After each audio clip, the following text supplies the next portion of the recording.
parents, the child goes to the teacher who will guide that child.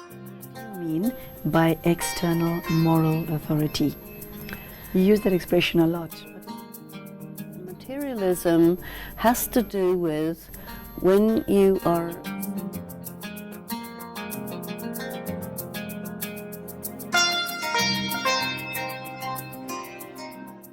Hello, welcome back to the course in Values. I would like to repeat what I stated at the beginning of this series. What you do with this course material and what you make of the study material is entirely up to you. In this course, there are no exams. This course is not for a qualification, but for a life purpose. By this, we mean your practical life. You are invited to use this course material to scrutinize your life with the aim of modifying your character. We invite you to create your own set of values and develop the power and skill to live by them. We are still in Module 1, and on your behalf, I'd like to welcome Sister Denise back to the studio. Thank you. It's great to have you back. And at this juncture, we are on page 21 to 28 of Module 1. And I'd like to read to you what Sister Denise has written on page 28. Unless we try to identify our values, articulate them, and state the reasons why they are our values, we tend to go through life without applying them consciously. This diminishes our moral sensitivity, and we neglect to take responsibility for our actions. Due to such lack of discernment, we often confuse values with desires, an approach which has contributed to the crisis we have in values today. Sister Denise, using this as a point of departure, I'd like to ask you, how do you classify values? Everyone has to classify their set of values for themselves. And again, I refer ourselves to conscience. And there's a nice sentence, I think, that's going to be helpful at the end of Module 1, Section 4. Values are self-imposed rules or the ethical policy we adopt in order to travel through life with a clear conscience. Now, normally people suppress their conscience so that they can justify their actions.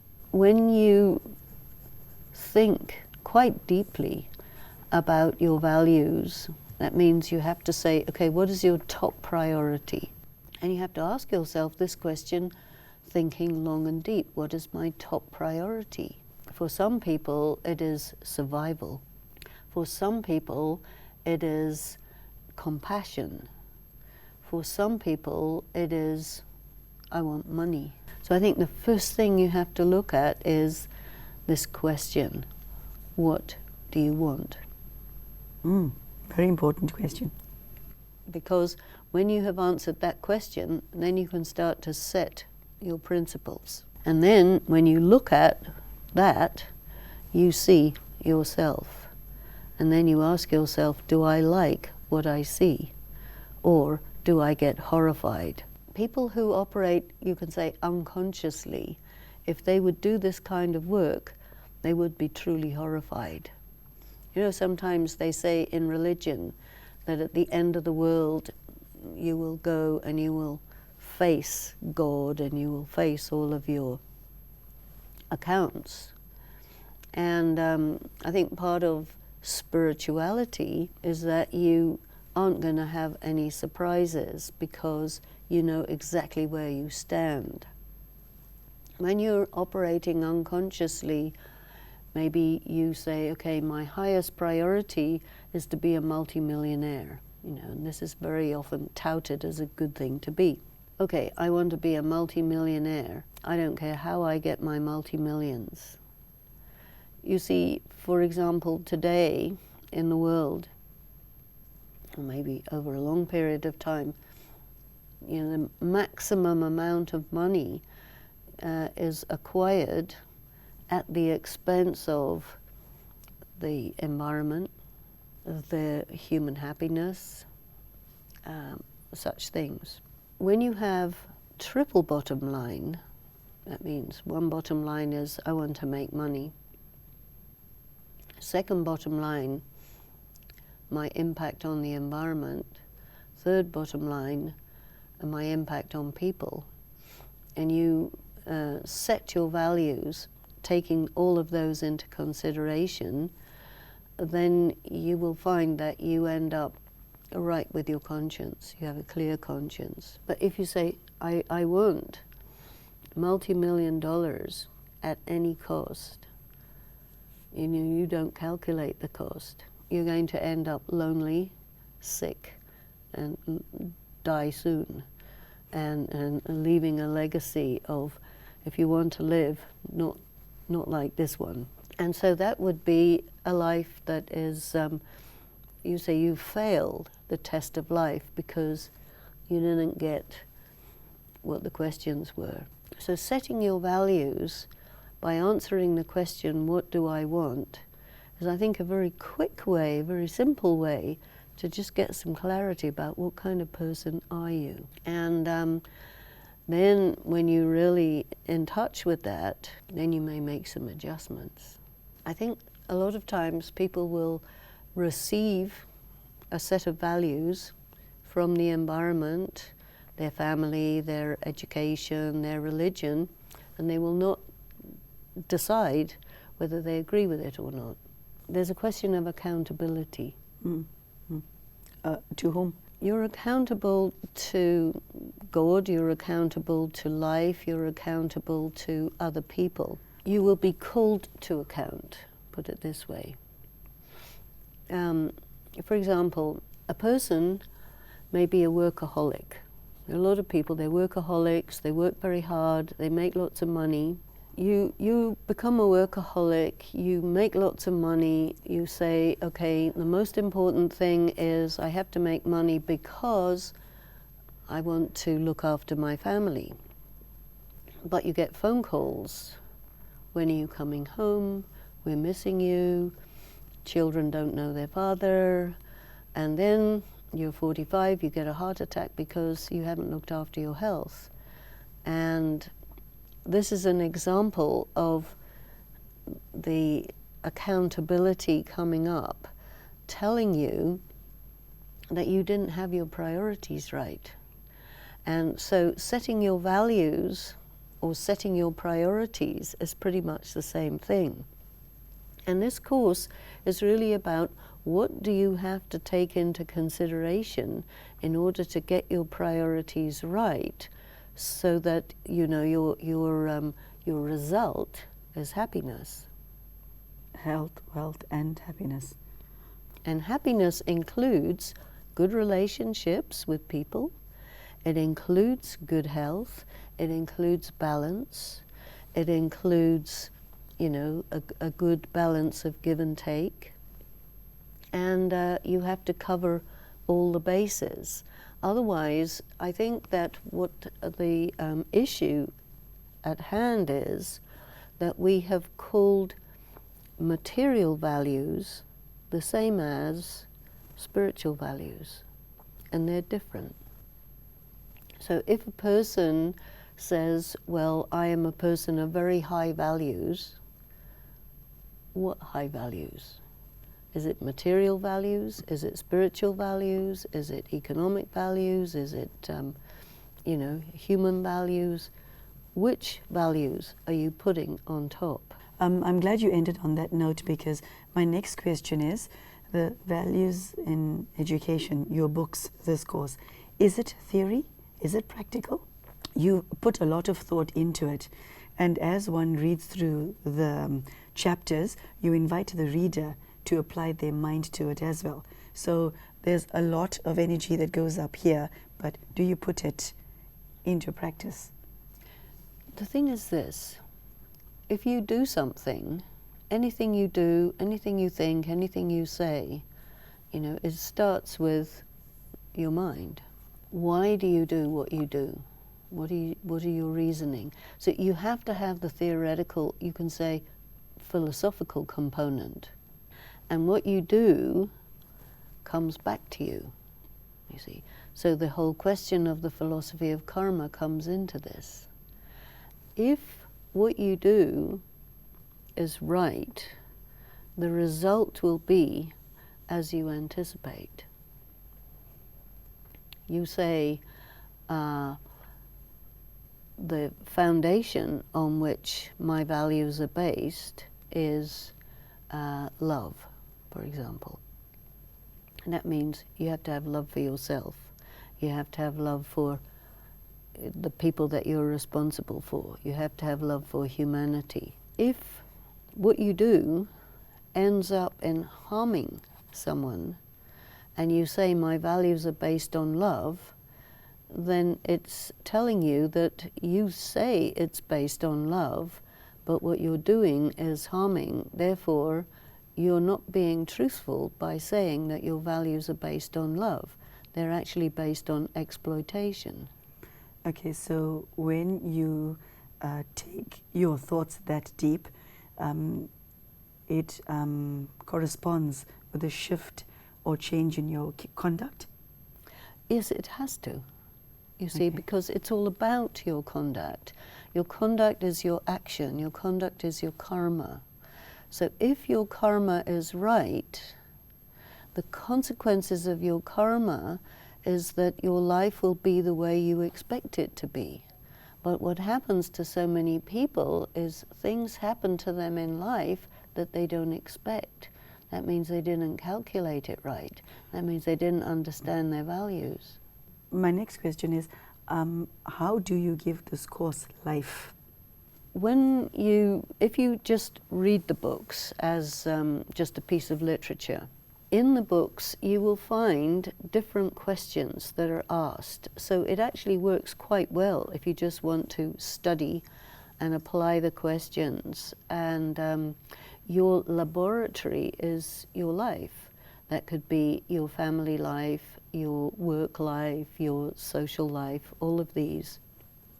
So the life in this course is that you see, if you're studying it effectively, your life is going to reflect back to you so that your inside and your outside totally match.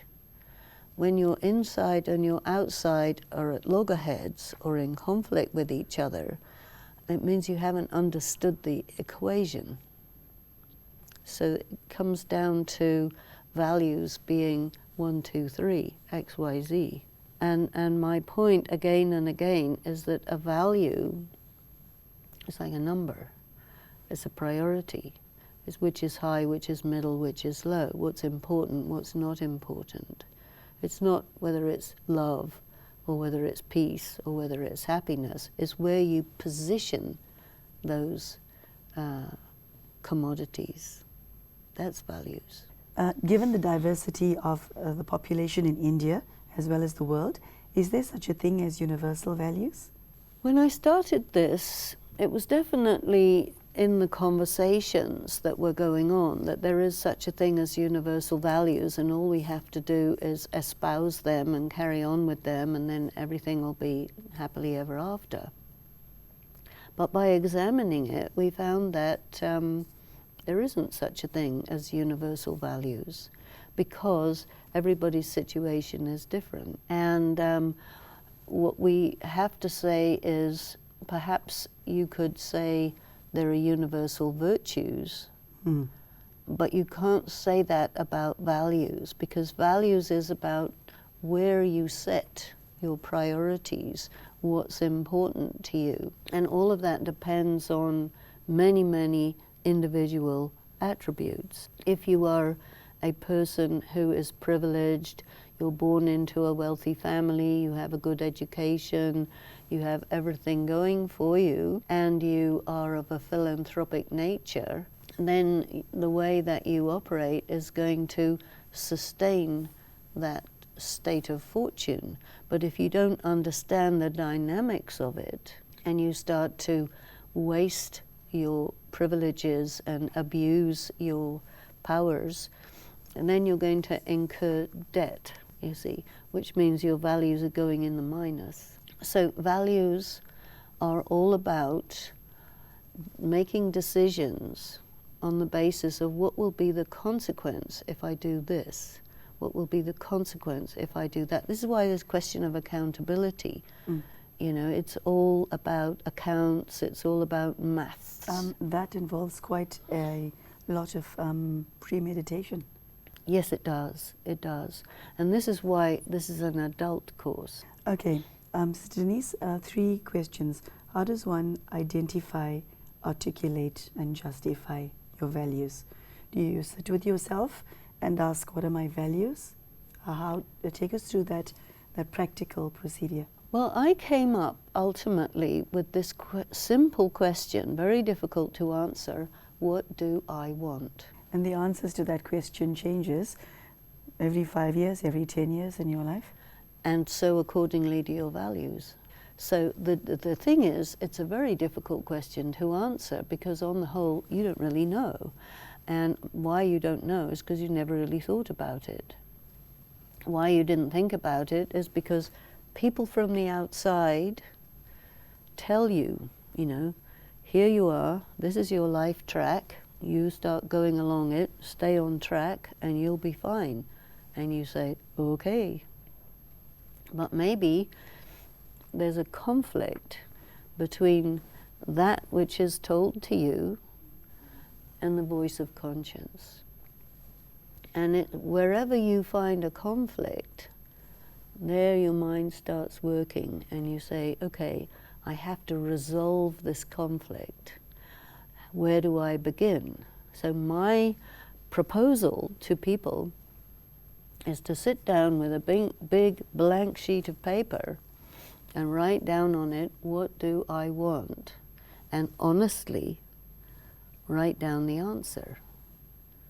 And if you can sit with yourself, if it takes you a week or a month or a year, it doesn't matter.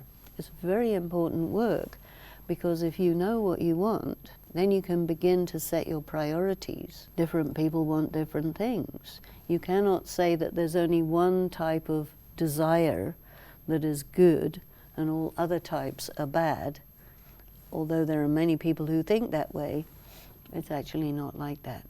There are practical obstacles when it comes to putting our values into practice, aren't they?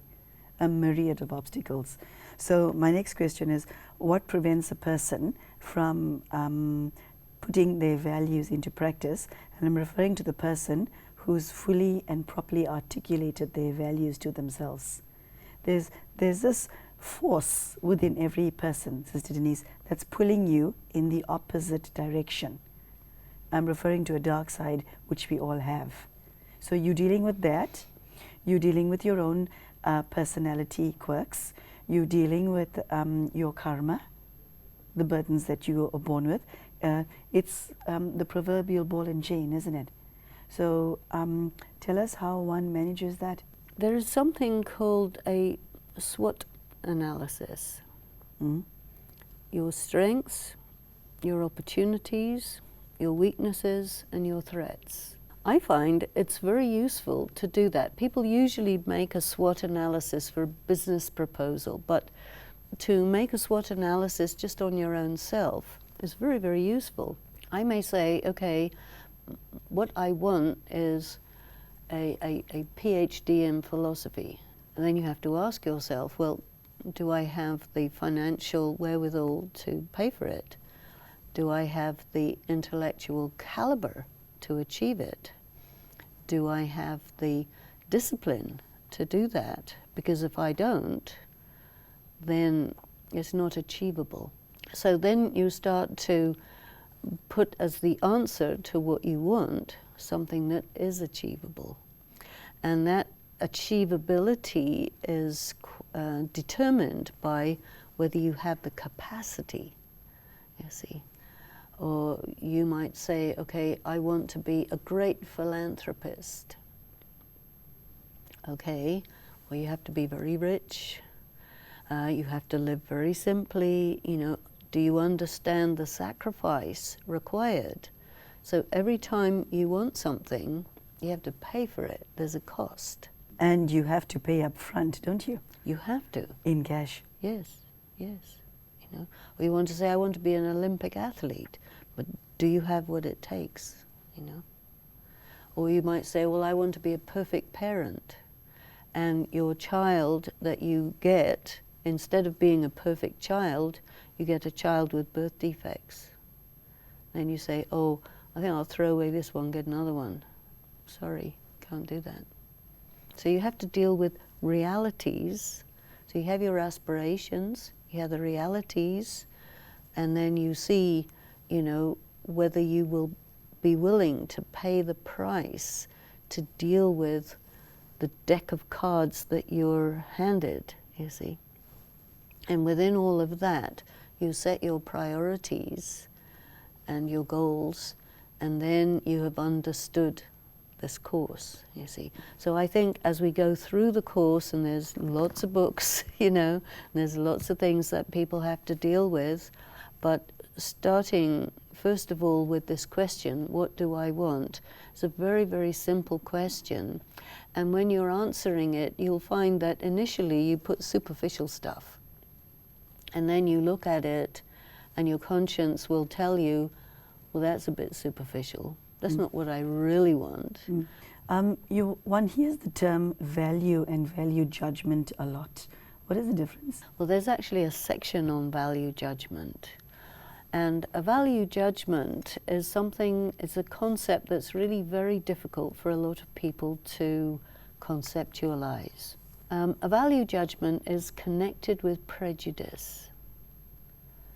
So if you have a prejudice against women, for example, many people do, then you will judge women not on their merits, but on their merits through the filter of your prejudice, which means that you will make a determination, a judgment, based on false premises.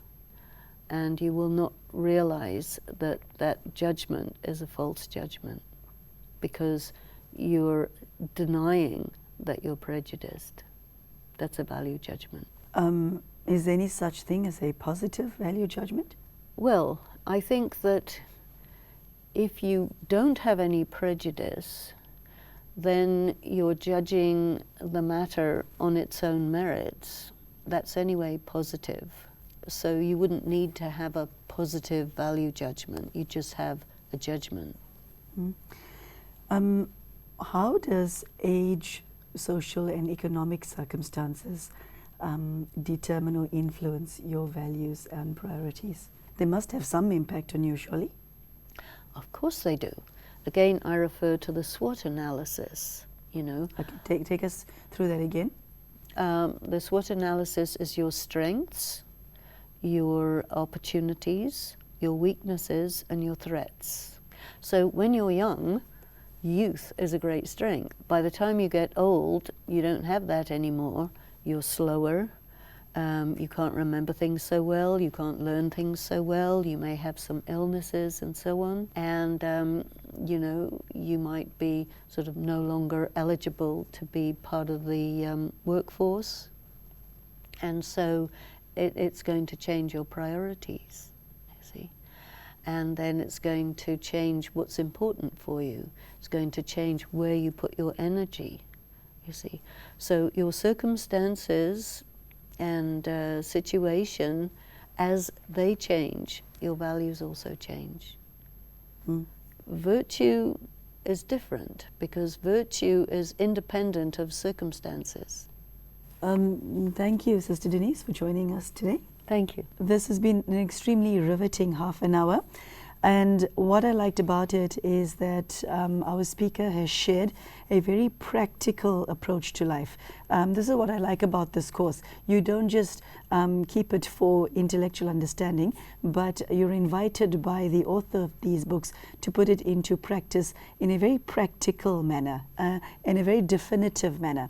So Sister Denise has shared the SWOT analysis, strengths, weaknesses, opportunities and threats, and to use this into all the important decisions that you make in your life, be it personal or professional. I think that this is a very beautiful way of looking at one's life, and the message that I got from what I heard today is, how much do you care about yourself in order to invest this much energy in yourself?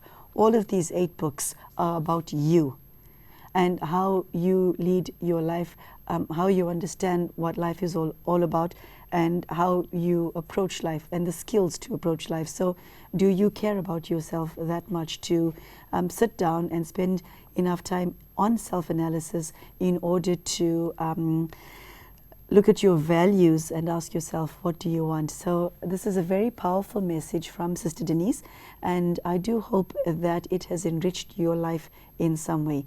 Thank you so much to our speaker, and thank you so much for joining us, and I certainly look forward to hearing your feedback at some time, but also to get to see you in the next episode. Do take care, and goodbye.